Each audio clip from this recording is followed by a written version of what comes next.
Ding, ding, ding, ding. Oh, bell.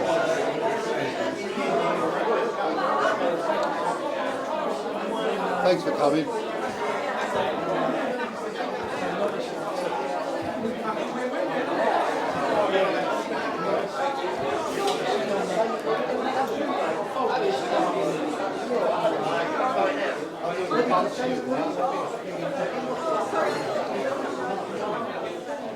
Right, are you ready? Hang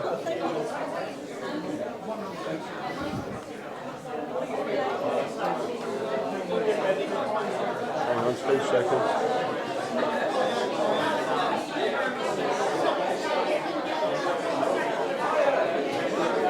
Are we ready? You! Don't forget we haven't got a mic as such, right? So what we're going to ask for is everyone turns their phones off or puts them on silent. But if you're having conversations on your own in the background, it means other people won't be able to hear what's being said, right? So it's only my voice, just like I talk in court, right? And the only people listening to me are the judges there, but we've got quite a large audience. If I ask this gentleman to stand up a second, and I'll get this, hopefully we got that on the right angle of the camera. Everyone should understand one thing, and they should really understand it. I'm gonna ask the audience a question in a couple of minutes, right? This is one of the banners that we take around everywhere we go, and it's the English and England muted, right? What you've started to see is the English waking up all over this country, and you've started to see the English flag, right? The English flag represents you, everyone in here, and just before I go and say anything else, I want everyone to understand one thing.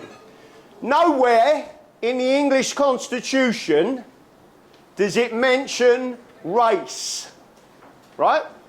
Nowhere. So when people start having a little pop, and I've got some books over there which I'm going to show you, right, and I'll briefly talk about slavery, just to make sure you're all aware, white people from England, Ireland, Cornwall were taken as slaves by the Barbary pirates. It's where we built our navy, right, to defend our people. Over 1.5 million of us, far more than anyone that was ever put into black slavery, right? And it was the English that stopped slavery, not the British. And once you understand the history, if you understand who Granville Sharp is, if you understand Somerset versus Stuart 1772, and you read the history of it, you understand it was the English that stopped slavery, not the British. Right? In fact, the British wanted to carry on, right? So this is just to let you all know we are no longer muted, and more people are going to learn that we have a constitution that protects us, and that our ancestors put that in place. So again, there's the muted flag. We're no longer muted, and people are seeing all over England that we're waking up. So again, I'm going to park that one, and hopefully my very attractive assistant can sit down.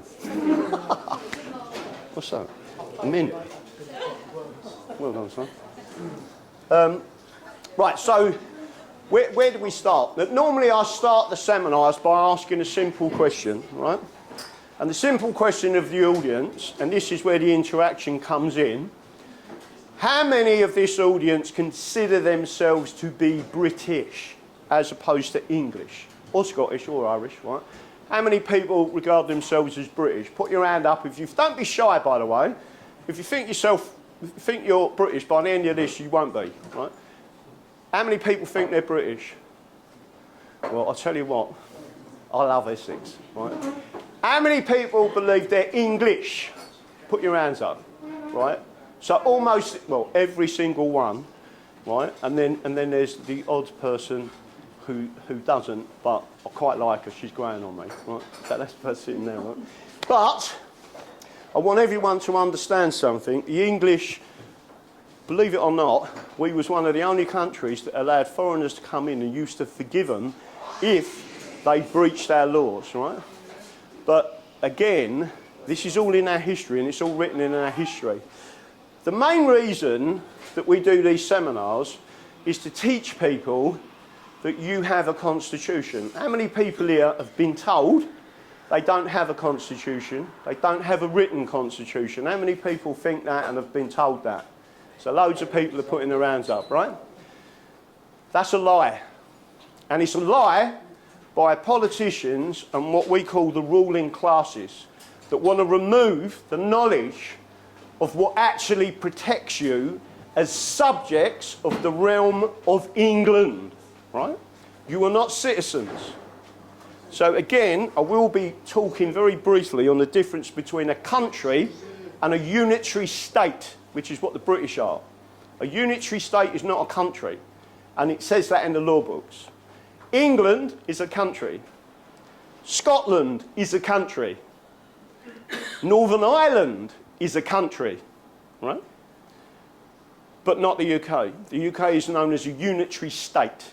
And the reason why it can't be a country is because there's two separate jurisdictions. The first jurisdiction is the common law of England and Wales and Northern Ireland, and funny enough, Southern Ireland as well. Scotland is Roman law jurisdiction. It's the same jurisdiction as the European Union. Right? There is a plan. The European Union have been very honest for the last 30, 40 years. They're not the ones lying to you. Your own politicians are the ones who are lying to you. What is their plan? It's called the Five Presidents Plan. I'm not going to go into massive detail. What I will tell you now is in order for their plan to be fully operative, they need to regionalise England into 9 regions. They need to make them regions into administrative regions. In other words, Essex does not exist anymore. Essex used to be a kingdom in its own right. And you're not being told what's actually going on. So once you become the East region and Colchester becomes the head of that region, you are in an administrative state. Once they have carried that out, you all know where the other one is, don't you? London, right? So if you want to know what's going to happen to Essex, look at London. The main point and the reason I'm telling you this is because once you understand what their plan is, that your politicians, that means the Conservative and Union Party, the Labour Party, the Lib Dems and everyone else out there who's a unionist have lied to you, and they are seeking to destroy the future rights of your children and your grandchildren, and I don't care whether you are black, white or brown, right? You are English, and the English Constitution protects you and your future generations, which I'll be going into when we get to these documents at the end, and a trust document that was put in place so they could never take these rights. And you've all been lied to. If we go back to the earliest parts, so one thing you've all got to realise, by the way, I'm going to mention this, but I'm only going to mention it briefly. There's issues currently all over Essex and all over England, but particularly in Epping. And one of the things they didn't like was a certain lady stood up and she read out a speech. And in that speech, she mentioned a convention parliament and the English Bill of Rights. And the fact that the English and the English Bill of Rights is superior because it came from a convention parliament. That's this document. They don't want you to know that exists. They've tried to erase it from your memory. And they've done it over the last at least 80 years. I've traced it back to 1815. It's a long-term plan to destroy England. So again, you have problems in Essex, in Epping. A lady was arrested. She read out a speech. She showed, unfortunately, a British flag. She was arrested. But the speech is what triggered them. Because in that speech, she spoke of England. If you then go and look at all the media that played the speech, they started to edit out where she started talking about the English Bill of Rights. Someone else called Rupert Lowe. Everyone heard of Rupert Lowe? Yeah. only politician to stand up in Parliament and say, we have a Bill of Rights, right? Week later, he's gone. He's no longer in the Reform Party, right? That is what they're trying to hide from you. And that, which was an extension. And these books, are to prove to you, is in there, and what I'm going to do is go through it. So first, the first major part everyone needs to understand, by the way, when we get to about, someone will have to time me because I'll go on forever, 2 o'clock, we'll have a break, get some more drinks, do what you've got to do, and then we'll come back and then we have a questions and answers, and then the bar's staying open, and you can have a chat and do what we've got to do, but there's some really important stuff to get through first. So we're not going all the way back through Anglo-Saxon history, but what we are going to be talking about is prior to the Magna Carta of 1215, so there's one before that, actually there's 4 of them, there's something else that existed, which was the Charter of Liberties of 1100, right? That was the main charter to give you all, and a charter, by the way, is a statute. There's certain groups of people that don't believe that. It's because they don't understand the law, and they don't understand where the law comes from, right? So the Charter of Liberties, then you had something called the Charter of Forest. If I went through the 15 documents, we'd have to go all the way round this place, and you'd all be looking and saying, wow. And then you'd say, I always say to people, they say to me, I should say this, they say to me, we haven't got a written constitution. No, sorry, we haven't got a constitution. So I always say to them, if we haven't got a constitution, then why do we live in a constitutional monarchy? If we haven't got a constitution, how did the monarchy come about? How did our courts come about? How did our parliament come about? We have a constitution. And then they say, we haven't got a written constitution. So what I do then is say, there's the Halsbury's Laws of England. They're all the laws contained. And again, this is Halsbury's Laws of England, 4th edition, volume number 8, Constitutional Law. Do you all agree that's quite a thick, sizable book? Right? There's the written, that's a common law. Then there's another one. Halsbury's Statutes, 4th edition, volume number 10. Nice big message right across the bottom of that. Constitutional law. And as you can see, there's quite a few elements of that, because I use that mainly in court. And open these books up, and when judges say we ain't got a constitution, I'll say, what's that? And if a judge says to me we haven't got a Bill of Rights, I'll say, well, can I just read it from our constitutional statutes then, please, sir? Right? And I have done that. So again, they will say to you, meaning these people, they will say to you, we haven't got a codified constitution. Many of these are codified. This has actually got 13 wrongs and 13 rights. The most often quoted one of these, Article 9, is freedom of speech in Parliament. The problem they've got is this document says all and singular. Every one of them rights is still your right, including the right to keep and bear arms for self-defence. They can never take it off you. And if you want me to prove to you that that's right, in recent times, I've had 2 people get not guilties, and they've alleged they've got an offensive weapon in a public place.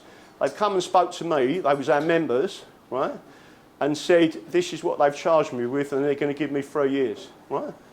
No previous convictions. I've wrote out a case stated using the English Bill of Rights and other parts of the law, meaning literally, it's called stare decisis, where you use precedents that have been used in the past by the courts, and showed that one person was discontinued, and the other person, the judge, went to call in the jury and said, what's your argument? He said, my argument's the English Bill of Rights, right? And the judge found him not guilty and he walked out, right? But you're not told that. You're not told that by your solicitors, British. You're not told that by your barristers, British, right? Because they are removing your rights bit by bit. But they're not just doing it to you, they're doing it to your future grandchildren. And unless you stand up and understand what this means, they lose everything. And we don't want to be that generation. So again, you've seen that the books exist. There's another great one here. Select statutes, cases and documents, this one's about 200 years old, to illustrate English constitutional history. It's got all the major statutes in there. Guess what? Original, without any edits. You can actually read what the law actually says, not what they've tried to cheat and make it mean something that it doesn't. So they lie to you. Before I go any further, I'm just going to make sure I show you these, because these are important. There's something called the Hamlin Lectures. The Hamlin Lectures was a lady solicitor in Devon. When she died, she was very wealthy. She created... So what I'm trying to tell you here is you can go and read this yourself, right? You don't have to just listen to me. These lectures were put into trust, and the most senior people in law were to come along and tell normal, everyday working people, like me, what the law is. So again, Sir John Law's Hamlin Lectures, the Common Law Constitution, fantastic read, right? Again, you've got trial by jury. So, you know, you've got all them idiots that tell you, that we're only doing this, the common law. I'm not even going to get involved with the people, right? Go and read that book, right? Most people don't even know that women weren't allowed on juries until 1919, right? So if you want to go back to how it was in 1215, trust me, you don't. Because when you read that book, they tell you the absolute truth. And juries as we know them today were not about in the times of the Magna Carta. The juries that as we know them now are about 180 years later. So again, that's trial by jury by Lord Devlin, one of our most famous and experienced judges. The first lecture was given by Lord Denning in 1949, and it's called Freedom Under the Law. I recommend everyone reads it, because he's one of our greatest judges, and just to make sure you're all clear on this, he's English. He was for the English working class. He actually said that. The only time an Englishman gets a fair trial is when I'm on the bench, right? Even on appeal. He's one of, this is going back 10 years ago, maybe 15 years ago, one of his clerks, getting on a bit, contacted me and said, Tom would have loved you. Constitutional fundamentals. Sir William Wade, right? People never hear about him. Instead, they hear about this other person who wrote this book, which is A.V. Dicey. Anyone heard of A.V. Dicey? He wrote 2 books. I never tell you about that one. That's an original, where he changed his mind and said Parliament is not sovereign, the people are, right? But they never refer to that book, right? So he changed his mind. And again, what I do is show people evidence. Someone else is Sir William Wade. The reason I'm showing you these, so you understand, you can go and read about it. I'm just a normal everyday person, right? So again, I've read all this. Constitutional fundamentals. Sir William Wade, one of our greatest scholars, just as equal as A.V. Dicey. And what did he say? He said Parliament isn't sovereign.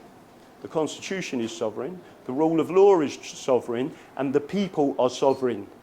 Right? So all of that information is in there, and all you've got to do, apart from watching my shows on Rumble, is go through that. So, again, we're going to get back into this.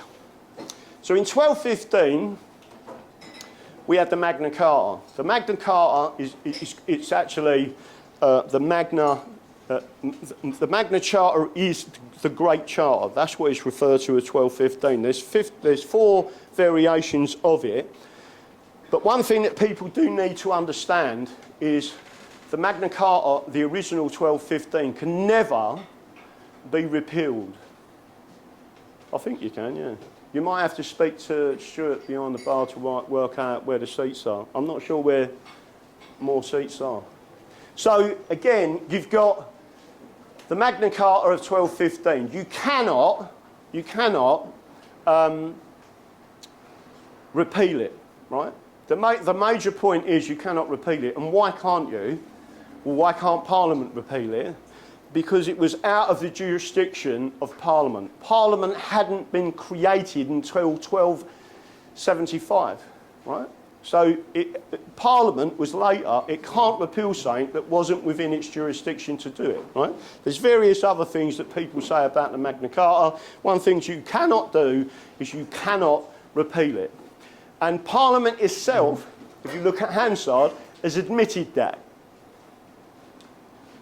But now we cross over to one, I mean, there's another one that's got to go up there, which is the first statute of Westminster 1275. In particular, Chapter 5 is still in existence, which protects your elections, which we've just used in the High Court, by the way, and they've acknowledged that it's still in existence and it's not been repealed. So the point being that when Parliament, that particular Parliament, what you should all know, all understand, and especially because of the rapes going on all over this country, the English, because the British didn't exist in any form, the English in 1275, as part of the first statute of Westminster in 1275, guess what it said? You cannot, by law, ravish a woman. Ravish means rape, right? And if you do, you will be hanged, right? So the first people to bring in a rule protecting women globally were the English. And what have we got now? Our kids being raped all over this country, and yet the English, or some of them, are waving the British flag that took that right away. So when you see the English flag, you must remember that the English flag means England as a country. When you wave any other flag, you are not waving the English country flag. You are not English. If you want to support a union, that British Union flag is no different to the European Union. And guess what? The USSR, which was a unitary state. Right? The same person who created Soviet is the same system they created British in 1948. Again, move into the Magna Carta. So when they first brought about the Magna Carta, by the way, much of this is still law. But what I'm going to do is read some of this and then explain what it means, and then show you in the law books where it says it. Magna Carta, and again, you're going into that one, imprisonment. So this is 10, 20, 19, or was that 29? No, 29. Imprisonment, etc., contrary to law, administration of justice. No free man shall be taken or imprisoned, or be deceased of his freehold, or liberties, or free customs, or be outlawed or exiled. So you can't be exiled from anywhere. Someone tries to ban you from Essex because you're protesting, you can come back to that and say you can't do that. Right? And this still stands in law. Or any otherwise destroyed, nor will we pass upon him, condemn him, but by lawful judgment of his peers, meaning a jury, or by the law of the land. Two separate things. Right?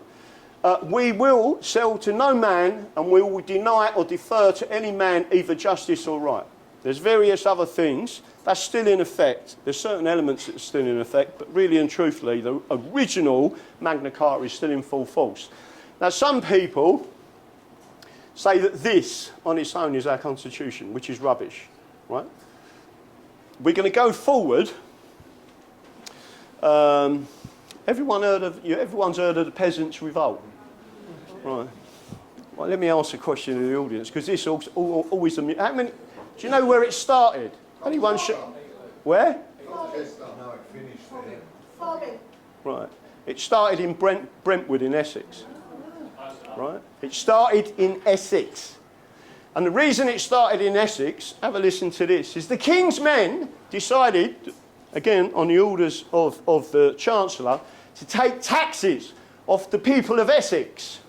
And one of the things they did is they went to Brentford and stuck their fingers in young females where they weren't wanted, right, to check and see if they were virgins. Right? The dads come out, pulled out a sword, whopped the head off the King's men, and then there was a bit of a fight in the village. They sent more soldiers, all of the men come out with their swords and done the whole lot of them. That's what started it off. But it was because the King's men were interfering with the women in the town, and it all started over tax. Then it went from Brentford, crossed over, different places, Norfolk, everyone started to get together without the internet, right? They crossed over the River Thames to where I used to live in Erith, travelled down through Kent, picked up some more people in Canterbury. I'm talking about normal tradespeople, normal working men, right? Picked them back up with their arms and their weapons. Guess where they went? Rochester. Guess what happened, people? The system decided to take one of them and bang him up in Rochester Castle. So the people said, fair enough. They surrounded the castle and laid siege to the castle and said, unless you let him go, we're going to do the lot of you, right? Drawbridge drops down, out he walks, right? And they said, right, come on. And then they carried on all the way up to Blackheath, when they then converged on London. And there was quite a few battles in London, but they killed a number of people within the system, right? There's lots of things that happened after that. It's a whole event that went on for quite some time. But Wat Tyler was really one of the last to die. Why did he die, by the way? Do you know? Because the king had done little deals with people in the background. They all went, well, we got what we want, walk away, right? Wat Tyler and a group from Kent was left there, and then they got killed, right? So they should have stuck together until everyone got what they wanted from that revolution. But that was a peasants' revolt. From that, you move forward.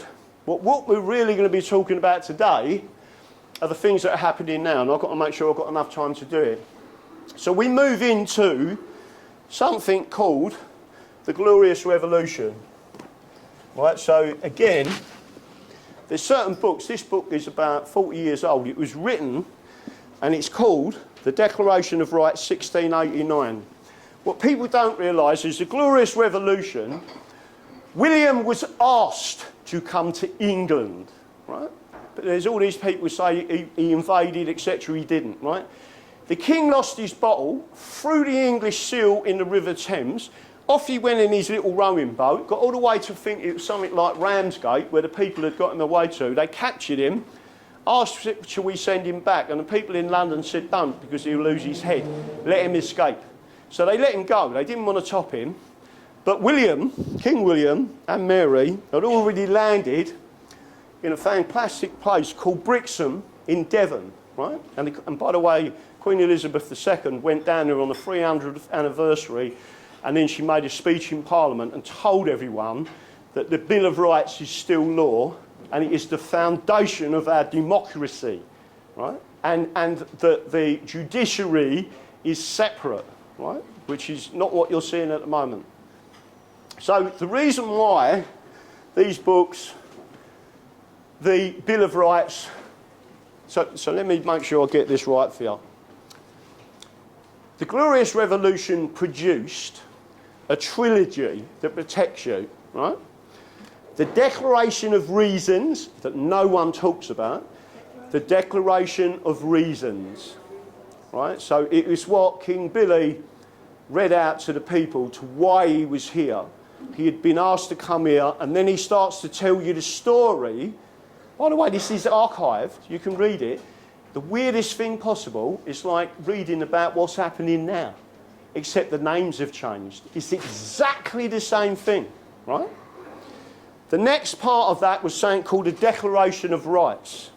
The Declaration of Rights is what's this about, and they never tell you about it, and they never talk about it. The Declaration of Rights is a contract, and it is the original contract between the king and the people.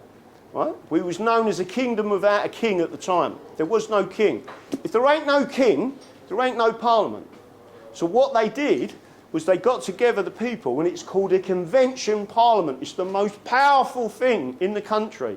In law, a convention parliament is the most powerful thing there is. There is nothing more powerful. And what they did is they had a debate and they discussed it, and there was 27 heads of terms. By the way, I've read every one of them. The heads of terms in a contract, they explained what the problem was, they explained what the solution was, and then the king had to agree to it.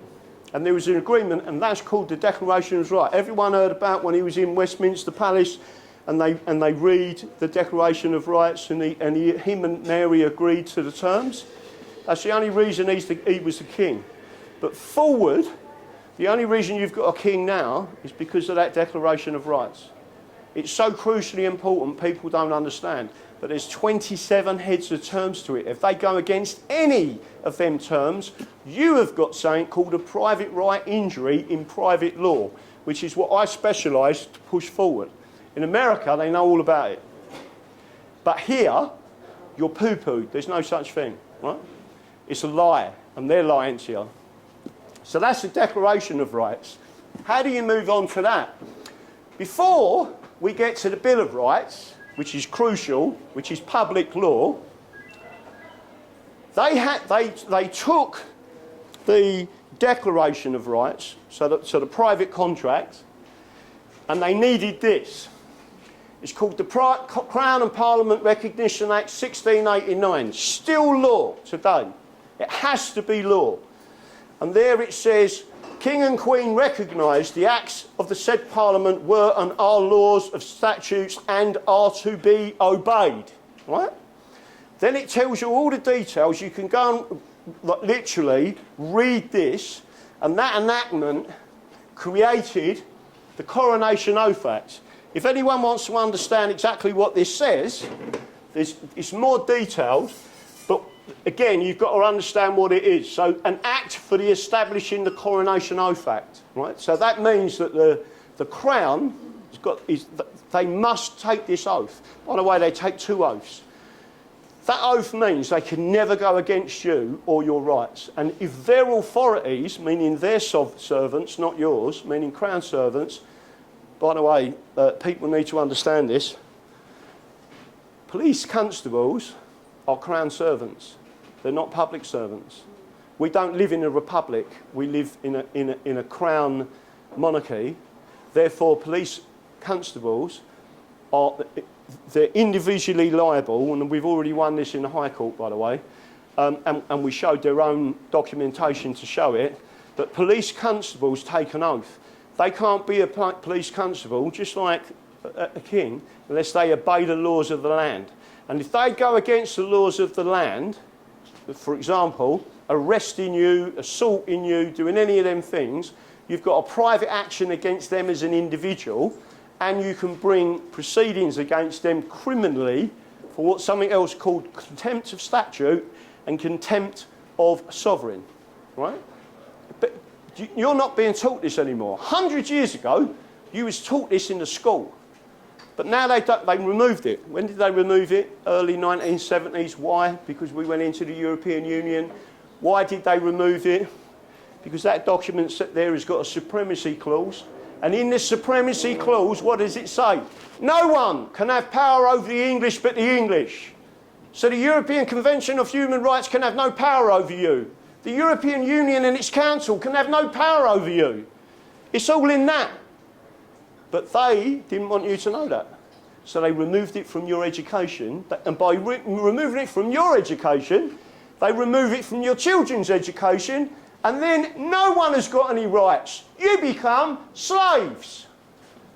That was protecting you from becoming a slave. Part of the debt system that they now operate. So getting back to the Coronation Oath Act, once you've taken this, once the king has taken this, and there's 2 parts of the oath, the Accession Oath and the Coronation Oath Act. By the way, he's the defender of the faith. The faith means the Protestant religion, right? Not the Roman Catholic religion, not any other Christian religion, the Protestant faith and Presbyterian. That's where the Scots have got equal protection because they've got the claim of right of 1689. If the king goes against this and you petition the king, I'm not talking about Article 61 of the Magna Carta. There's a petition system that you need to do. And once you put that petition in, if you petition Parliament and they ignore it, you petition the king because he's perjuring his oath, a serious offence under the common law of England, right? They top you for it. If he's gone against your petition, the law of England says you, as the people, are entitled to armed rebellion. Because it is your duty to England, your future generations and your ancestors to rise up like your ancestors did before you. It tells you in that. It actually says it. But they want to deceive you. So without getting back into that, I'm going to go straight over to the English Bill of Rights. An act declaring the rights and liberties of the subject, rights and liberties of the subject, and settling the succession of the crown. But when you come down and you have a look at exactly what's been said, this document and the original, they've doctored this slightly, I won't go into that on this session, but it says, the heads of the Declaration of the Lords and Commons recited. You remember I told you about the declarations? 27 of them. It then tells you, this is a history and exactly what's going on.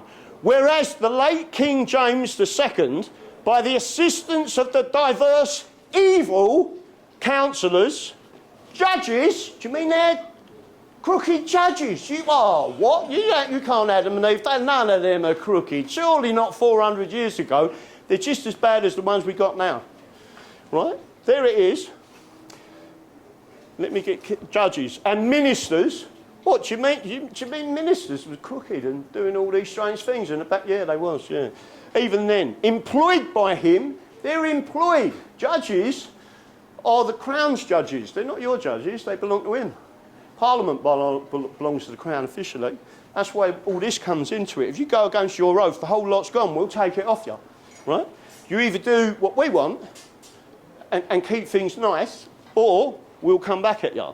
By him did endeavour to subvert and extirpate the Protestant religion and the laws and liberties of this kingdom. So it's telling you again, every one of these documents, if I went through the history, every one of them, you'd all be going, well, this is all law. Why are they doing this to us? Because you've been denied the knowledge, right? If you don't know that you've got them rights, and you just say, if a police officer comes up and says, yeah, you can't go to that protest, I'm telling you to move. Well, if you had hundreds of you that turn around and say, hang on a minute, that's against my Bill of Rights, that's against the Magna Carta, that's against the Constitution of this country, you're the one doing wrong. And by the way, if a police officer pulls out a baton on you, you have the right to arrest him for assault. Because if you've done nothing wrong, assault means a threat of violence, right? Then you have the right as a citizen of England, it is your duty to arrest that person. And they never tell you that. What they don't like about me is I go around telling people, do you understand, if they draw a baton on you, if they handcuff you for no reason whatsoever, so let's say they turn up, you know, I'm not being funny, but you get these idiots and they say, oh, you're under arrest, and they go like that, right? It's unlawful to put handcuffs on you. It's assault, right? But instead you're going like that, right? They have to have a reason to put handcuffs on you. It's assault. If you're not, so these little old ladies, you see that 10-year-old kid they handcuffed, right? Yeah. There's a particular set of reasons why they were allowed to handcuff you. Let me tell you something, there ain't a kid in this world that I would need to handcuff, right? There was another one up north. I believe she was a 9-year-old child. Listen to this, they tasered her. Right? They tasered a 9-year-old child. I went mad. All I said was, as a dad, right, she had a pair of garden shears. I said, I'm telling you I could use my voice without touching her and she would have dropped them shears, right? Everyone knows that. If you've got good parenting skills, you know your voice changes, your kid goes, woo, like that, right? My dad's 95. If his voice shows, I go, woo, all right, Dad, do you know what I mean? And he's 95. So, people must understand that you've got lots and lots, and I can't go through them all, but you will understand that this is an extremely powerful document. It's different to the Declaration of Rights. The Declaration of Rights is called private law. It's law in contract where the Crown has contracted, and it's called the original contract. Even William Blackstone, and again the Institutes of England, where he talks about English law, goes all the way through that and explains all your laws. On this, that's called public law. So public law and private law, anyone heard of the term belt and braces? So where you put a belt on and you'd have braces, you've got no chance of your trousers falling down, right? They're doubling up the Declaration of Rights and the Bill of Rights, private law, public law, you ain't losing your rights. So how do they do it? A bit like a magician, they just don't show you anymore and teach you. By the way, the Acts of Union says these rights must be communicated to the people, right? You've never been taught it in school. By the way, if you do a law degree, they don't even teach you this. That's why I've said to people, before you become a judge, a solicitor or a barrister, you need to do a 2-year minimum, which we're designing, course on fundamental constitutional law. Everyone know that a police officer prior to 2008, before he took the oath to become a police officer, he had to take a constitution. By the way, he wasn't allowed to have access to the public unless he was supervised as a probationer for 2 years, right? All gone out the window. He had to take, at the end of 2 years, he had to take a constitutional exam. And if he didn't pass it, you couldn't be a police constable. They've took it all away, and now what they've got is what I call a red guard.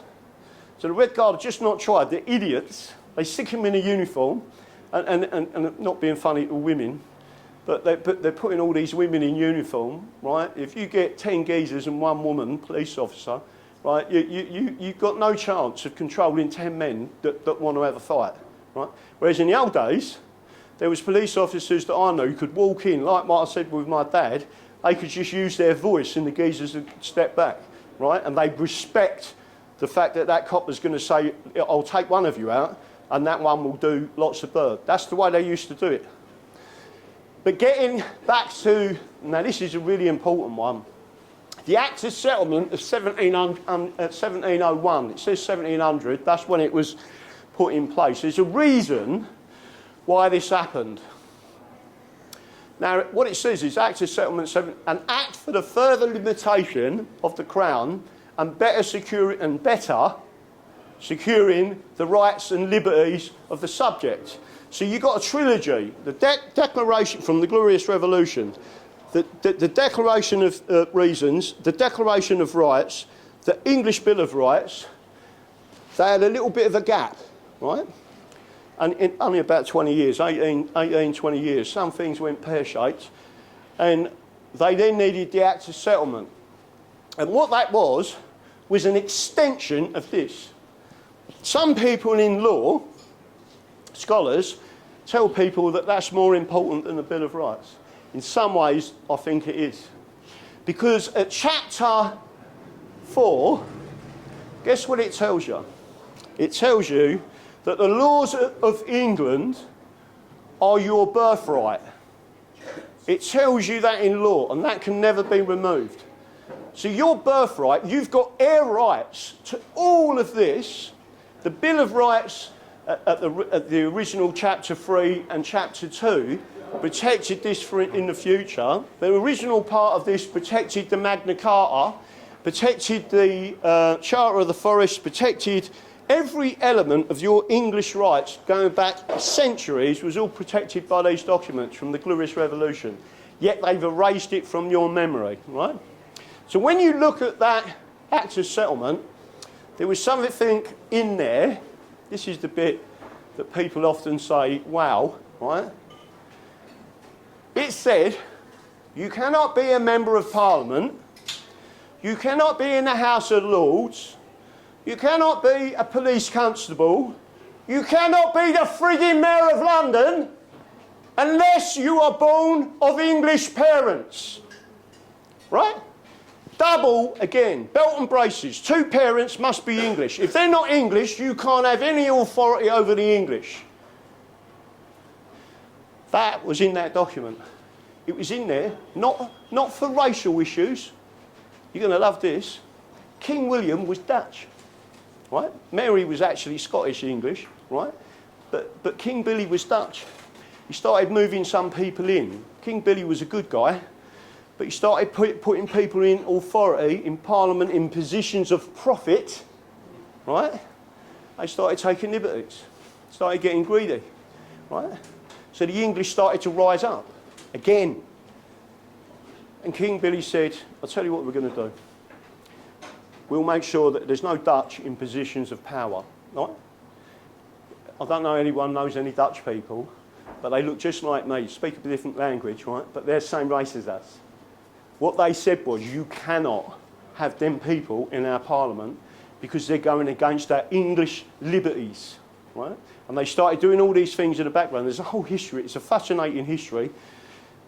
That's what they did, and they created that. So skipping forward to after the Second World War, in 1948, they created something called the British Nationality Act, 1948. Guess what? Hidden in the depths of that law, without any of you knowing, that's a constitutional statute, entrenched statute that's been there for years. In 1948, under the British Nationality Act, Schedule 4, buried in legislation, they repealed the part that says you have to be born of English parents. 3 years after the end of the Second World War. Why did they do that? It was an Attlee government. The Attlee government and the Labour Party are communists. They took control of England with that one tiny little bit to take that out. That's why you got people like Diane Abbott, right? Listen, I ain't got a problem with black people. If you've got a black person that's been here 3 generations, and I have this discussion, I'm not going to get into it, I'm not an ethno-nationalist, right? So I'm a constitutionalist. As long as the Constitution says you can live here, I ain't got a problem. And as long as you've got an allegiance to England, not the British, England, I ain't got a problem with you, right? As long as you abide by English law, and by the way, this is a Christian country, whether you like it or not, right? That is what I live by. So what we did is expanded all of that, right? And made sure. So the British Nationality Act was what started the attacks, right? Actually, it goes back to 1815, but 1948, so we lost the war. So to make sure you're all aware of this, earlier on in history, there was another guy. Has everyone heard of Joseph Stalin? Joseph Stalin he was the commissar of identity in the Soviet Union, and he created an identity and a nationality called Soviet, right? That was copied by our Labour government and brought into the British Nationality Act. That's why I'm saying if you wave that British flag, you are actually waving the flag of the Soviet Union, and you don't even realise it because of what they've done. It's got nothing to do with the colour of your skin. It's got to do what they've done, and it's the politicians that are lying to you. And by the way, the slow march through the institutions started with academia for a reason. Where do all these people, solicitors and barristers, and they do speak so well, right? Where do they go? They go to university. The universities were infiltrated first. And then they removed the knowledge of the Constitution and the laws of the land from there, right? It happened with the Hamlin Lectures. Cambridge University took control of Exeter University, who had control of them online lectures. Cambridge got hold of it, disappeared off the internet. Unfortunate for them, there was a group of people called the English Constitution Society, which I'm president of, and the English Constitution Party, which I'm the leader of, contacted the trustees and said, we're not having this, that's our right to access, right? Trustees said, we didn't know anything about it. Contacted Cambridge University and said, you put them lectures back online now, right? And the whole lot come back up again. And everyone was saying, now we've got access, because you can learn, right? That's my job is not to fight your battles, by the way. It is to empower you to understand you have a constitution, right? And there's plenty of us now that are either coming up for retirement or retired, right? When all of a sudden you can get your nut into that and then you're saving your grandchild's in 30 or 40 years' time. That's what you should be looking at doing. So again, making sure everyone understands, Joseph Stalin created Soviet as a national identity because he was the commissar of identity in the USSR.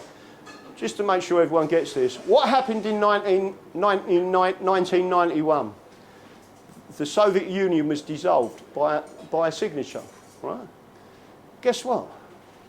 the unitary state of the USSR, the Soviet Union, no longer exists. What do you think would happen? There's two ways of doing this, by the way. What do you think would happen if we void the Acts of Union?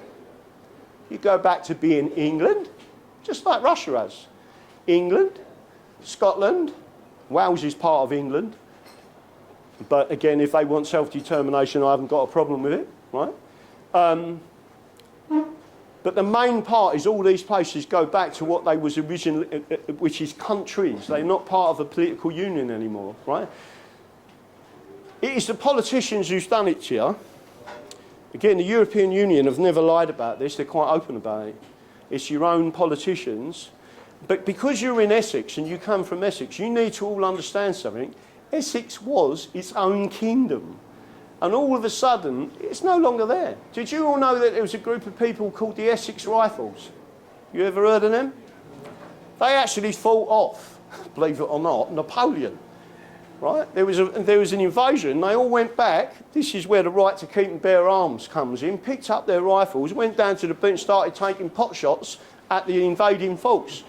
Can you see any of that going on in the English Channel at the moment? Right? You even pick up a catapult, you'd be arrested, let alone pick up a firearm and start shooting at them, right?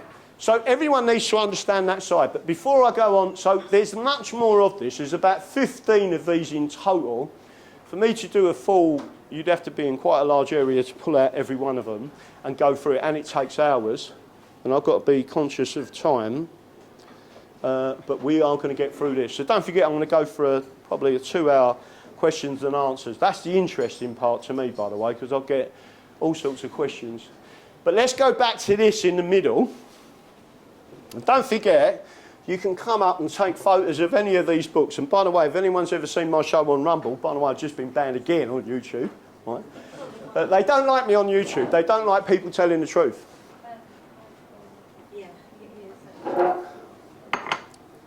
Can't stand YouTube.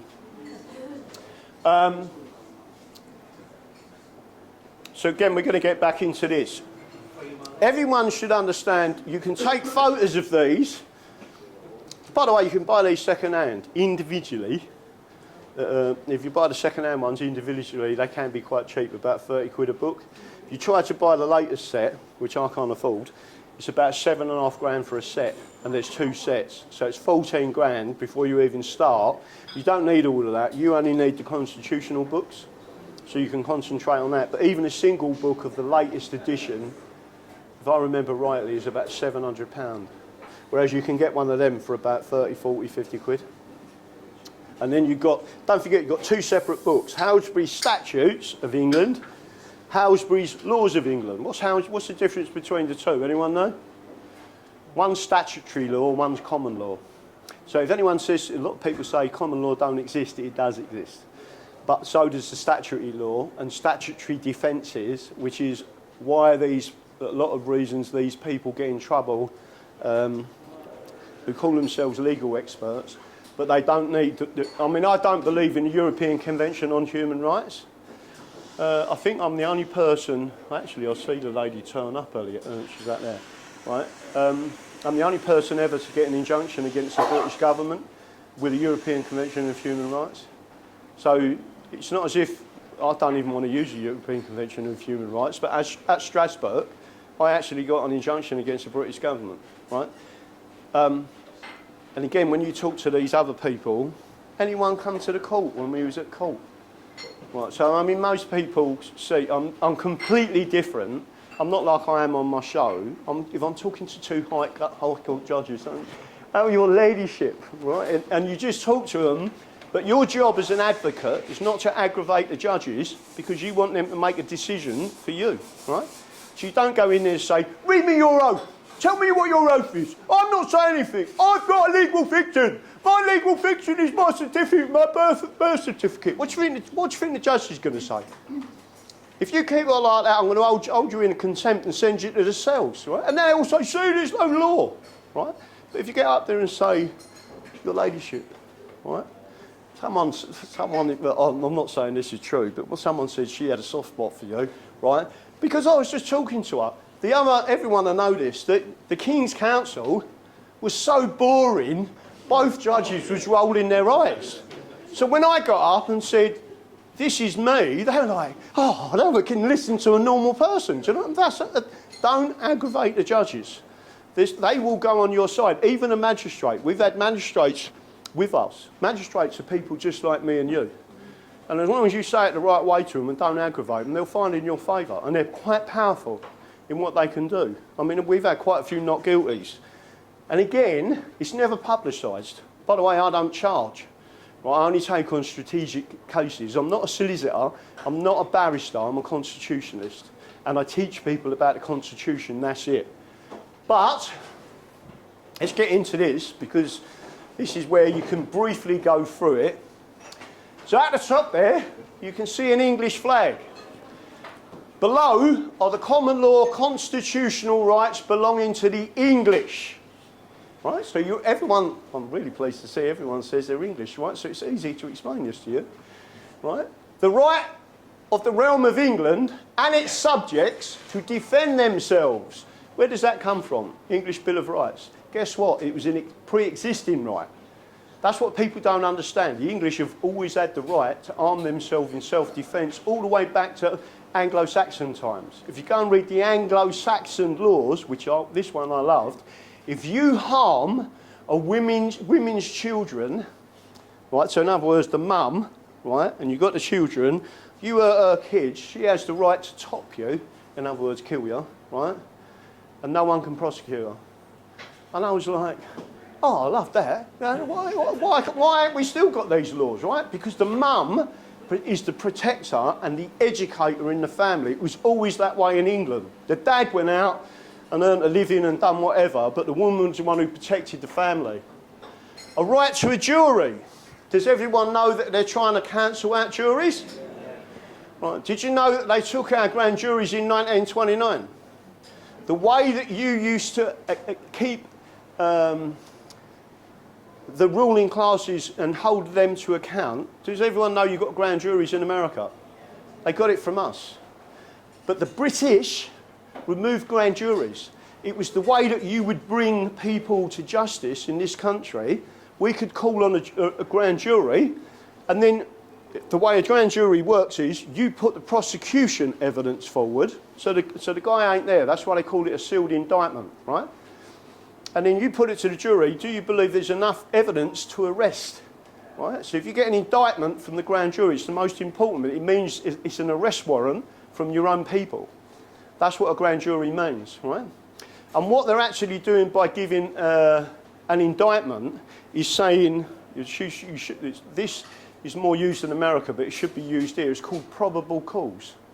So it's not saying you're guilty, because you haven't given your defence yet, but what they're saying is there's probable cause. In other words, there is evidence to say you committed this offence. And then you get an indictment. And then you get the opportunity to go through another court, and then they call in the jury and they listen to both sides on the evidence. They cancelled that in 1929 in England. They removed that from your right system. That's how you could have pulled all of these politicians, you could have had them in front of a grand jury and held them to account. They removed it. And we'll get to who in a couple of minutes. Everyone know that you've got the right, I've got to tell you this one, you've got the right to remain silent, right? Right. So why is it that people, when they get arrested, oh, well, I haven't done anything wrong, and I'm going to say this and I'm saying that. Right? As soon as you open your mouth, you've sent yourself to prison. Lucy Connolly sent herself to prison. Then people who pleaded guilty on the advice of their British barristers and British solicitors, right? Speak to someone like me. Not one of them would have done a day's bird. Not one day behind the door if they'd had me sitting in there with them. Or even if they'd spoken to me first, right? As soon as a police officer comes up to you, and don't mess about with certain things, and again, free man of the land nonsense, right? If a copper comes up to you, he's got to have reasonable cause that you committed an offence or a statement from someone that you have committed an offence. If you haven't committed an offence, he's got no right to be talking to you. If they arrest you, They'll read you out exactly what you've been arrested for by law, and if they don't do that, the whole thing's thrown out, right? They have to tell you what you've been arrested for, and then they say to you, and I'll give you a couple of examples of this, they'll say to you, have you got anything to say? You just say no comment. They'll take you off, if you're unlucky, put you in a cell, they'll bring you into interview, right? They sit you down on interview and you say no comment, right? They'll ask you questions, say no comment. They'll come up to you and they say, all right, Graham, do you want a cup of tea, mate? And you go, yeah. Big no-no. Well, you answer one question they put to the judge. He's answered some questions and not others. And they read out all of the incriminated questions that they've asked you and all of your no comments, including, do you want a cup of tea, mate? Yeah, right? That's what brings that in as evidence. If you say no comment to everything, they can't do anything. Here's the beauty of it. Some people just stare at a mark on the wall, right? This comes from experience a long time ago, right? The other way, if you want the interview to be over and it's a woman, right, interviewing you, either male or female, but if it's a woman, right, just stare at her tits. Make her feel uncomfortable and she will not want to continue with that interview. She'll get up and switch the tape off and walk out, right? But when you've got knowledge of what that interview means, if you open your mouth, let me tell you something now, these books here, they're tiny little pages, really thin, right? There's thousands of laws. They need you to open your mouth once and they will find something to nick you for, charge you for, put you in a cell, go and see a dodgy magistrate, you won't get bail, right? Shut up. Do not say a single word. That's it. If you have to spend 3 days in a prison cell, ask Lucy Connolly, right? Would you rather spend 3 days in a prison cell, by the way, the food ain't that bad, right? Or do you want to spend 3 years behind the door? Because as soon as you open your mouth, as soon as you employ a British solicitor and a British barrister, you are gone, right? And yet people still trust them. They're all feeding off the system. You are just a process of that system. They don't care about you, right? When you go to prison, Mr. Policeman goes home at night, walks in the pub. You're the one banged up. Shut up. Do not say a word, right? Ask anyone who knows me, right? If they arrest me, you can ask my ex-wife, you see a few of them, right? You don't say anything. Literally, nothing. And if they banged you up for 2 weeks, won't let you out on bail. Shut up. Don't say anything. And then all of a sudden you'll get an application. You've got to have a good brief, or someone like me that would put in a habeas corpus writ and say there is absolutely no evidence, this person has remained silent, there's no reason to have him in prison, this is political, they release you. But you've got to have someone that does it for you, not these other people in the background. The right to govern ourselves via county, district and parish councils. Do you all understand that regionalisation is removing parish councils? Right? Local councils, the whole lot. The reason they're doing it is because they have to make it into an administrative state or an administrative region. Why are they doing that? Because once they've removed England, and there's no common law jurisdiction anymore, because it's all administrative state and administrative law, you're the same as Scotland, right? They then take you back into the European Union. There's no common law jurisdiction in the European Union. The European Union can now call itself a country. But you've just lost yours. That's what they're planning. That plan has been in place for well in excess of 40 years. Right? So, again, it's all part of what they're doing. The right of property freehold. Any freeholders here? Yeah? You're not. Right? So you're not a freeholder. There's only one true freeholder in this country, and that is called fee simple. Fee simple means you own everything under the ground and all the way up in the sky. There's various things. It's more likely to get fee simple in America now. Right? But in 1998, they removed property law rights. Why did they do that? It was with the Leasehold Act of 1998, I think it was, the year. and let's say you've got a freehold property, you lease it to me, I'll come in on a rent agreement, I live there for 2 years and I say, I want to buy this gaff. You say, I don't want to sell it to you. I can force you to sell it to me by taking you to court under the Leasehold Act, so you ain't got no rights to freehold anymore. I could come along and go, bang, I'm taking it off you. You own the property? Yeah, even if you own the property. This is English law that's been butchered by the communists and the British, right? A right to full freedom of navigation and trade. Everyone remember the COVID? Right? Acts of Union tells you, and so does these other laws, that you can travel anywhere in England, Scotland, Wales, Northern Ireland, Ireland, and the Dominions. Some people won't like this. And what do they call them? The plantations. Right? We ain't got any plantations anymore, right? But the plantations, many of them, weren't as bad as what people said. They was actually they were like work colonies, but they was controlled more by the British than the English. And the English dominions meant that they was completely independent, right? It changed in 1706, 1707, and that is why America, the Americans, who were actually English, turned on the British. So, by the way, it's not the first time it's happened. So again, full right to full freedom and navigation and trade, right? That means, just to give you an example, if someone said to you, you cannot do a protest in Epping, that goes against your constitutional rights. You never ever hear a solicitor or barrister argue that, right? But I can tell you now, it's a fundamental right that you can travel anywhere. When they put bail conditions on you, right, for no apparent reason other than that they want to say that you cannot travel to Kent, or you cannot travel to Essex, or you cannot travel to Shropshire, that is illegal. They cannot do it. But no one's challenging it, right? Imagine if we had all these people here with that little bit of knowledge, and all of a sudden you went, you can't do that, and you stood up as a person. By the way, it only takes one person to challenge them. I mean, they're finding that out now in the High Court with me, with the Runcorn and Helsby election. It only takes one person to stand up and know the law, because, by the way, you can represent yourselves. You have standing. If they do that against you, you've got a voice in that court. The right to bring up and protect our children. Anyone heard of the family court?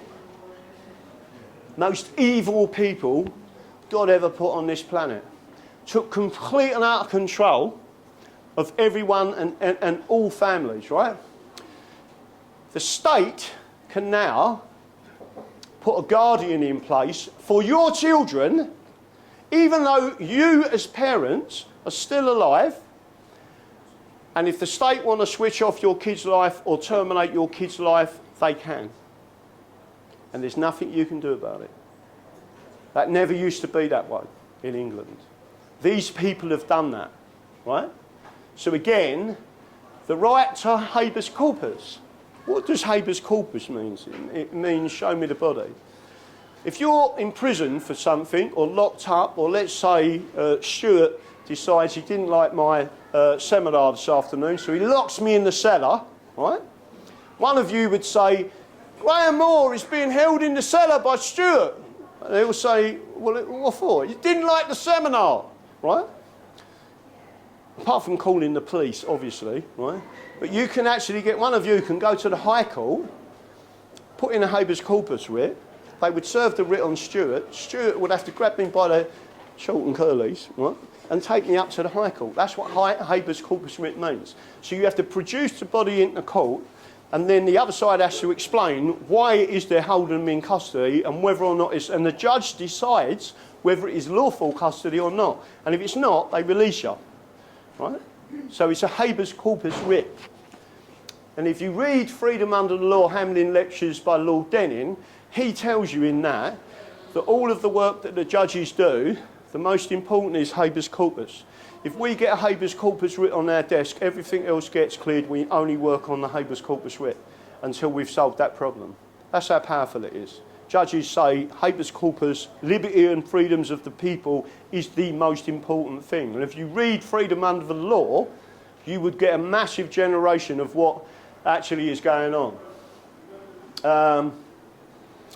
that the pretended power of suspending laws is illegal. Why is it? Bill of Rights says it.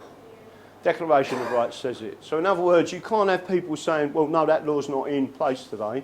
I had it up on the COVID, during COVID, when a police officer, there was a load of riot squad walking towards us. David, what's his name? Curtin was there, right, who lost his arsehole, right? So they're walking towards us, full riot kit on, and I'm standing there with a Bill of Rights and said, we have rights. We've got the Bill of Rights. They're in full force, right? Imagine having riot squads just stomping towards you with their shields, with their masks on, and there was this sergeant who went, not today, it ain't. Right? It was all on video. That's an offence. It's also a criminal offence for him to say that, right? Where are we going? So the right to assert English ancient rights and liberties. You have all got the right to assert your ancient rights and liberties. Don't be shy. All right? Everyone here, again I'm speaking to the men, especially some of them when they was a bit younger. Listen, right? God loves a trier. Unless you go and ask for her phone number, she ain't going to give it to you and she ain't going to show you're interested. Get over your shyness. You've got rights. Stand up for them. Claim your right. Tell them, I have got a right. And if you want to take it off me, I'm going to personally sue you, which is what we're doing currently in the High Court with another case. And then people are like, well, I thought he was only Chief Constable. No, that's what they tell you. The law says they're personally, individually liable if they commit a tort against you. What do you do then? You put a written against them under private law, private right injury. You have a claim up. You ask for a jury. You must do that within 28 days, right? Single individual copper, not the Chief Constable, and you can take his ass off him. Do you see how much power you've got? No one does it. No solicitor, no barrister will tell you you've got that right. Oh, this is a classic. Right to assert English rights and liberties. Pretended power of dispensing with laws is illegal. Again, that's another slight right. There is a case I can quote you on that. But the right to petition the monarch, commitments and prosecutions for such petitioning are illegal. Right?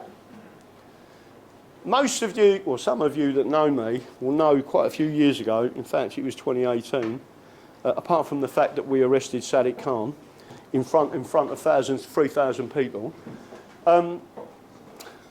I petitioned the monarch outside Parliament. So there was about 30 of us, right? It's all on camera. It's still on YouTube, funny enough, but it's just not my channel, right? So there's me standing outside Parliament. There's loads of Americans there going, yeah, and I'm talking about the English Constitution, etc.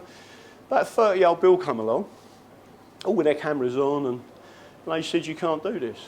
I said, 2 weeks ago, I put a notice in. I literally done a recorded livery to Buckingham Palace just so I could prove, right, that I was doing it and I'd done it the right way. I put in a document to Buckingham Palace and it was signed for by Buckingham Palace, which said I will be petitioning on this day outside Buckingham Palace. Right? Kept it all. Went outside, people started talking, and I said, this is a petition to Her Majesty the Queen. Some people put little memes out with the Queen looking out the window with Philip, but at the time it was quite funny, and they said, oh, it's Daddy Dragon again. And they were switching the curtain, right?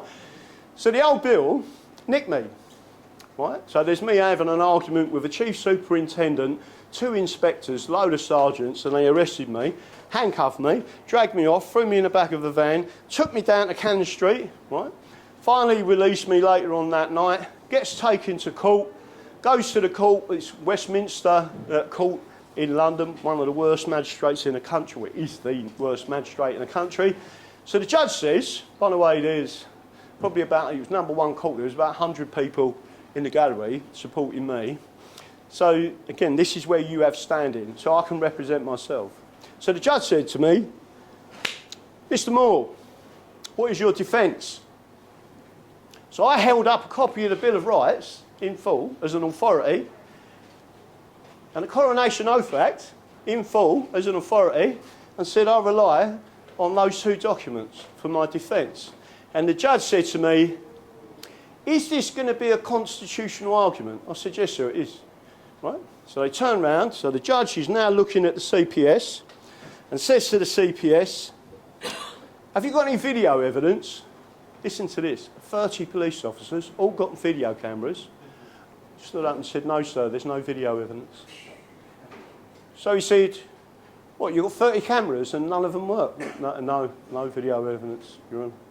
Sat back down. The judge just said to her, okay, can we have a statement from a police officer? Right? She stood back up and she said, no sir, there's no statements.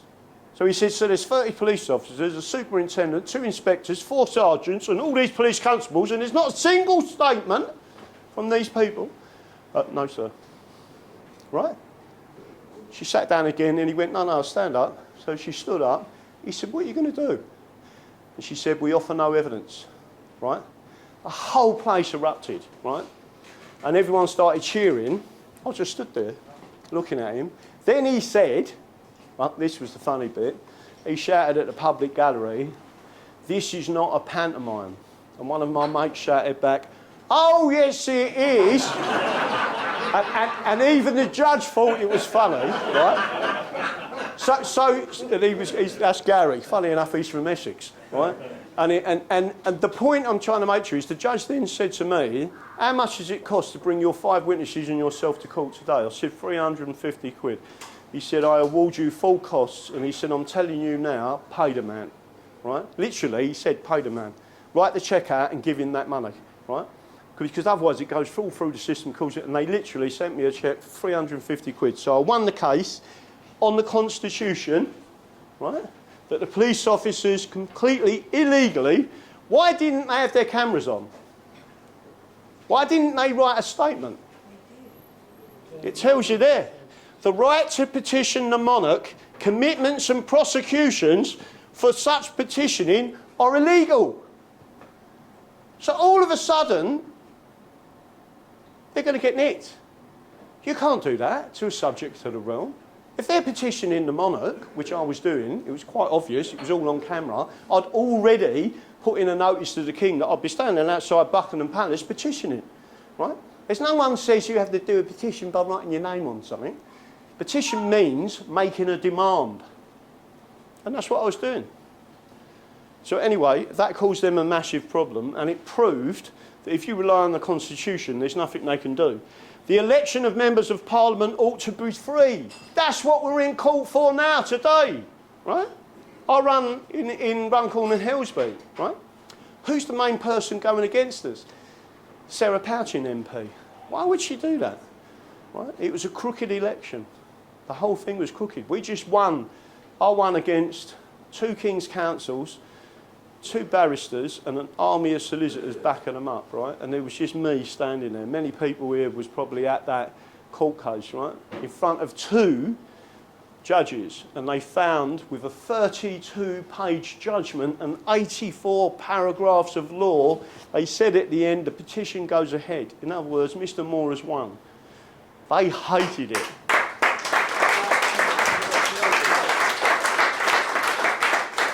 They got an appeal in less than a week, and trust me, I've sent some of my skeleton argument. He said, I don't know where you get this stuff from. He said, that's the best skeleton argument I've ever read, right? So we're just pushing it forward, and we hope to win. If not, we'll win in other ways. The election of members of Parliament ought to be free. What does that actually mean? Right? It doesn't mean that you ain't got to pay a £500 deposit. It means there can be no skullduggery. No one is allowed to influence you. The police are not allowed to intimidate you, right? They're not allowed to intimidate your campaign, which is what they've done with us. Bearing in mind, we stick up for disabled people and pensioners, right? We're the only people that do. And there was a very lovely gentleman who was sitting in front of me. When we was actually in the High Court, I just finished my part as that we stand up for people with disabilities and we stand up for pensioners. Next thing you know, the door clicked open. And in come a gentleman who is blind, who's actually sitting in this audience at the moment with his white tapping stick and with his hand on someone's shoulder, and I looked up and thought, thank you, God, I couldn't have got a better entrance for the judges to look and go, he actually means it. That's what he does. Right? They stand up for the disabled, which we do. right? So there's a lot of people in Runcorn and Hillsby that know. For that. Huh? Yeah. We'll give you a we'll buy you a drink for that one later. That election of members ought to be free. So you're not allowed to do anything. You're not allowed. So when the returning officer and gets his little helpers, so just to give you, imagine the returning officer is like a magician, and there is an illusion, and he uses his helpers, who are the counters in the council, and they're the magician's assistants, and they start switching votes and putting votes into other piles and all things. That's highly illegal. It's fraud, right? And it's also malfeasance in public office, which carries a life sentence, right? There's lots of things that's why they're fighting us. Because they know if we get the petition trial, we can prove they cheated. That means returning officers are going to go on trial for 2 serious offences, right? And likely going to prison for a long time. That's why they're fighting it. Guess whose money's backing him up? Your money. Through council tax. They wouldn't, not yours, no. They wouldn't, again, I don't pay council tax. So again, they are using your money via council tax to defraud you at an election, and you're the ones paying for their legal defence, right? Which is a terrible thing to be happening. There's lots of things I can say about that, but I won't go too much into it. You're going to like this one. The levelling, don't forget, these are all your common law rights. There's many more of them. These are the basics, right?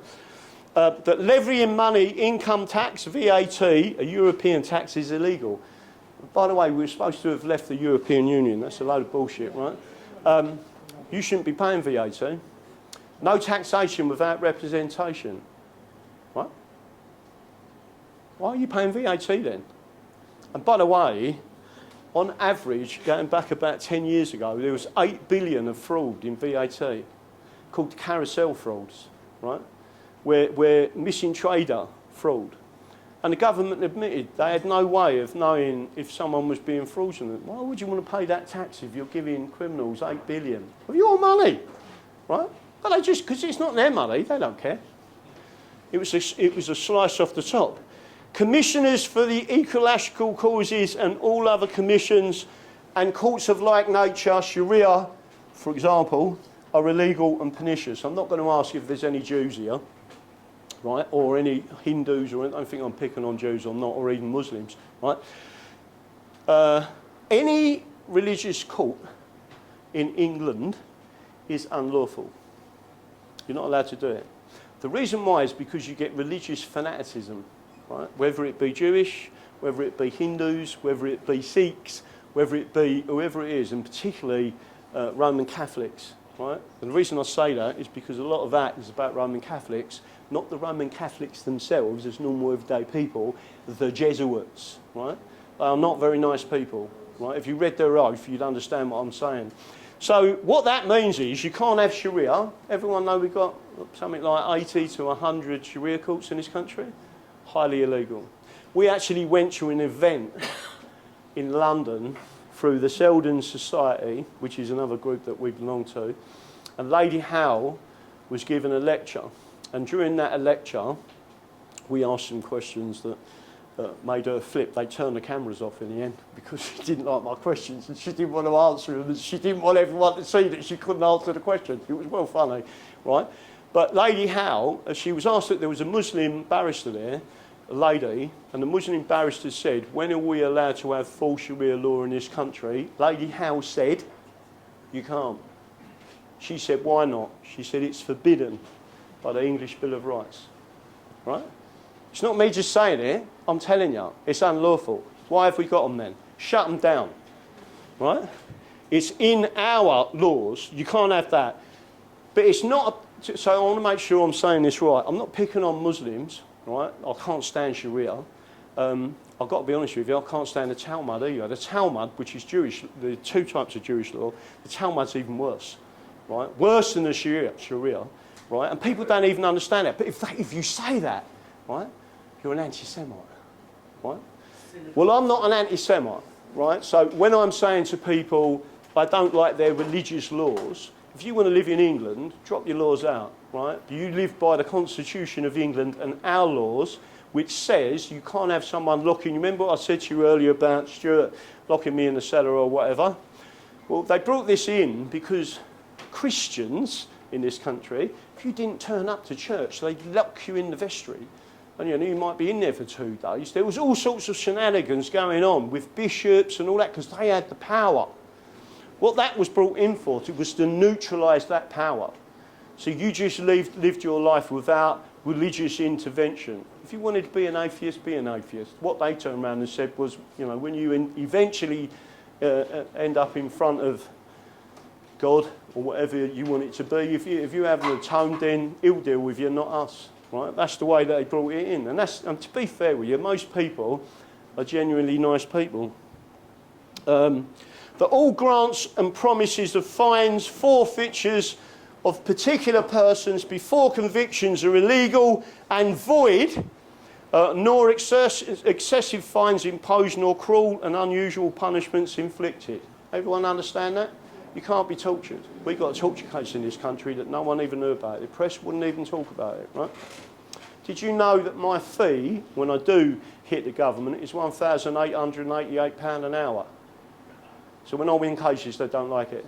Do you know why it's £1,888 an hour? Because 1,888 of us have been killed by the police in custody, and not one thing has happened to them people. Tortured, died in police custody, put on the floor, handcuffed in a prone position with 4 geezers on his back and suffocated. That's called torture, right? Not one of them police officers have ever faced justice. They broke in Hertfordshire's a man's shins for nothing.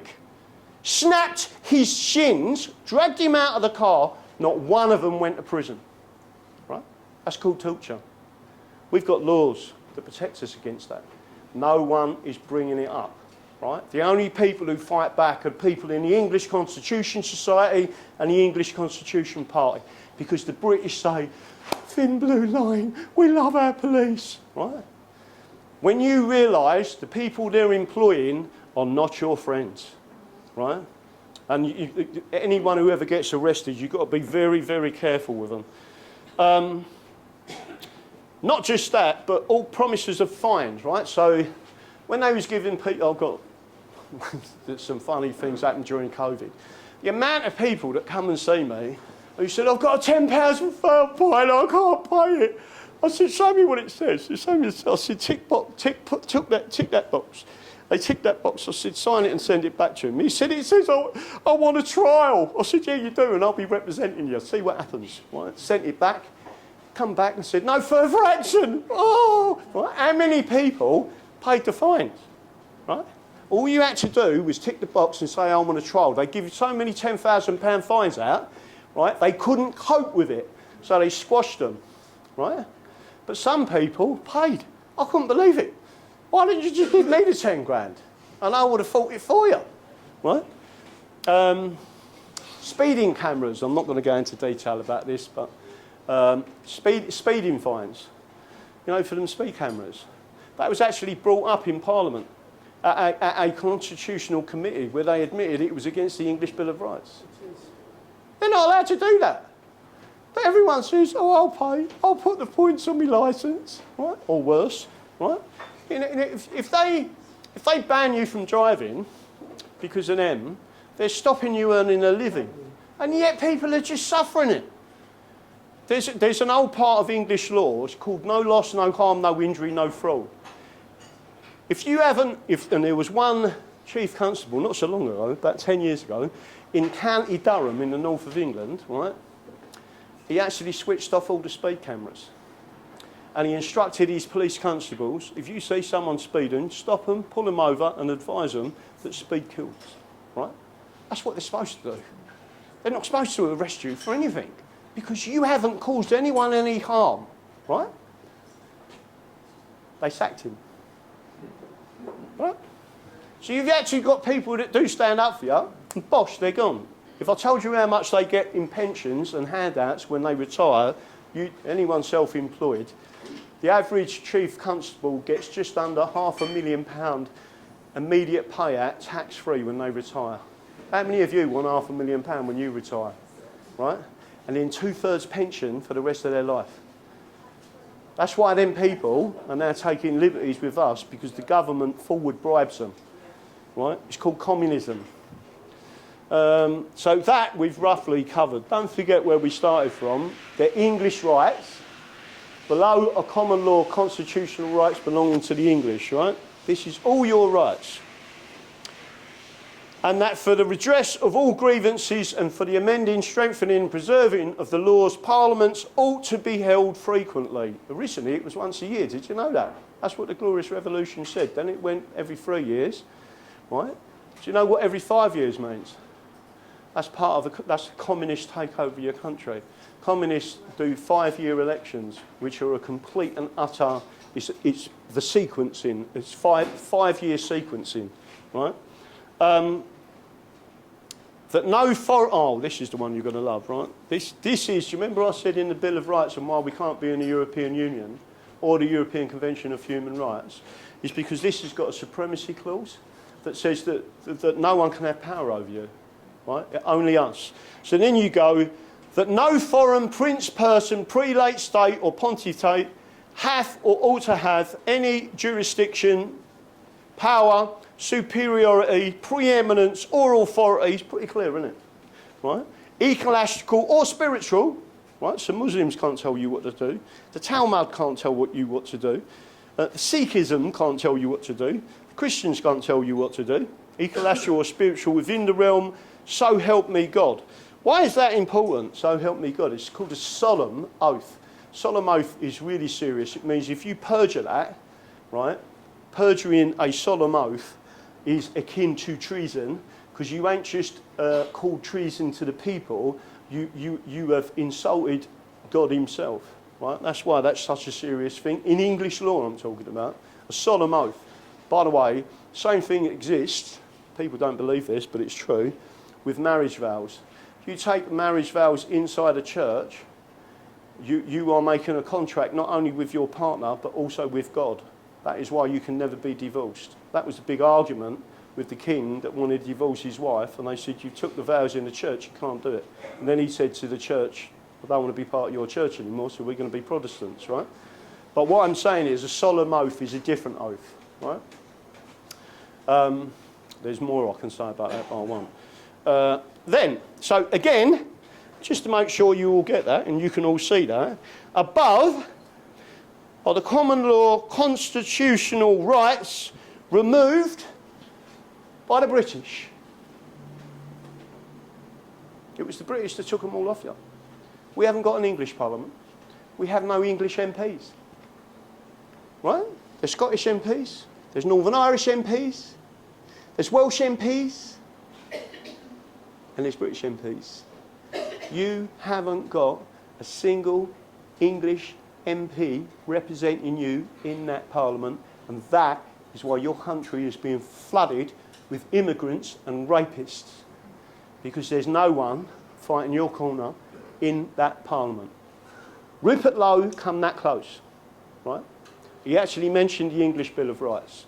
He spoke of England, but he's been brainwashed into believing that British unitary state is the way forward. It isn't. If you want to save the Union, all you have to do is avoid 20 acts of Parliament that we've highlighted, reverse engineered how they've done it and took our powers away, right? And one of them is the British Nationality Act.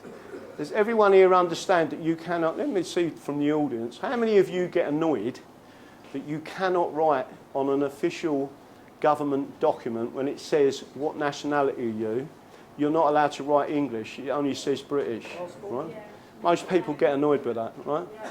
Because they're English, they're Scottish, they're Welsh, they're Irish, they're Cornish. I mean, again, I ain't got a problem with the Cornish people being completely independent. I believe in self-determination, and by the way, so did Jesus Christ, right? He was against the Roman Empire. So once people understand where this all comes from, British is an extension of the Roman Empire. We've traced all of this going all the way back. Did you know that the Roman Empire, including the Jesuits, believe that the British Isles is a province of the Roman Empire. They do not believe in England. They believe that the British Isles is a province of Rome. And it's an extension of that. And that's what you're fighting against. But none of you have been taught it in school. So again, that's the basics. What I don't want to do is go on too long if everyone wants to use the loo. What we are going to do is have an answers and questions sessions. Don't forget, if you want to ask me questions about the different things, you can do, right? We was really active during COVID, right? Including writing a real letter to the schools to say that you could not jab kids because it was against the common law of England. It was because of that letter, and legally, it was absolute perfection. I'm not just saying that because I helped draft it. But that letter went into certain schools, and there were certain people with us that went in there. It was the grandparents that was doing it, taking it in and giving 3 copies, one to the Board of Governors, one to the headmaster and headmistress of the school, and one to the form tutor. And in there it said, we're holding you personally responsible if you stick a needle in our kid, right? That letter then got published by the Daily Mail, right? 2 days later, the government retracted the whole thing and stopped kids being injected, all because of our letter. So if you think people like me, or you can't do anything, think again, right? You've only got to use the power of the common law of England and the constitutional rights. And you need to stand up and challenge. Shut down their system and tell them, I'm English, I'm not British. What does that sign say? I speak English, not British. By the way, what did President Trump do within 1 month of becoming the President of the United States of America for the 2nd time? He put out an executive order. He said the official language of the United States of America is English. Big bold letters. He sent another one out. What did it say? The Bill of Rights of the United States of America was written in English. Put that one out. He's digging all the time. He's telling them people, mainly the British regime, right? We know what you've done. You've attacked us in the past and you're doing it again. And we're going to put a stop to it. And now you've started seeing the indictments. I'm not going to go into Trump, whether you like him, you dislike him or whatever. I quite like his daughters, to be honest with you. But I just see him as someone who's not part of their system, right? And they don't like him. And that's it. And he's going to do a lot of other things. So, if we have a break, and then we'll ask questions or whatever, I think there's probably a couple of things I don't do, just to make sure you're aware, I never do these events scripted. Different people ask me different questions. It can be different subjects. But what we need to do is make sure, my job is to empower you to understand, and I'm hoping you will do. So if I said to you now, do you have a constitution? What would you say? You understand you've got one? Right. The books are there, it's written, it's codified in various places. England has been a nation since 927. Right. The British have only existed for 300 years. Within 70 years of the British being in existence, and when I say British I mean the Acts of Union, they attacked America 70 years after. Who did they attack? They attacked the English in America. When they stood up and said, when the British said, we want your guns, they stood up with the guns and said, come and get them, right? And then they said, with true English style and blood, we want the rights of an Englishman. And they fought for it, and they fought for independence, and they got independence, right? I believe in self-determination. These people have took the piss out of us enough, and the English need to stand up and take back their country, right? So you have got that, and what I'm going to do is say one other thing before I do anything else, apart from the obvious, is one thing that we do is we tell everyone the Constitution is the solution. There's your English flag, be proud of it. You don't want that pile of shit on the bottom of there, right? That you've been brainwashed into believing. And again, there at the front is the Mega. We've had these for about 5 years, I think. Right? Mega, make England great again. So, from our point of view, the English Constitution Society, the English Constitution Party, which is the political element, right? The Constitution is the solution. All you've got to do is go back to the same problems our ancestors have and implement that problem. We've also got a digital Bill of Rights that's published on our website. I published it 3 years ago. And then people are looking through it and say, you know, so that would stop this, that would stop that, that would stop this. And I say, yeah, it will do, but they won't listen to you unless you all start pointing it out. So remember, our ancestors handed you the eternal flame of freedom for you to hand it to the next generation. What I'm saying to you and empowering you for is don't let us be the generation that fails, that extinguishes that freedom.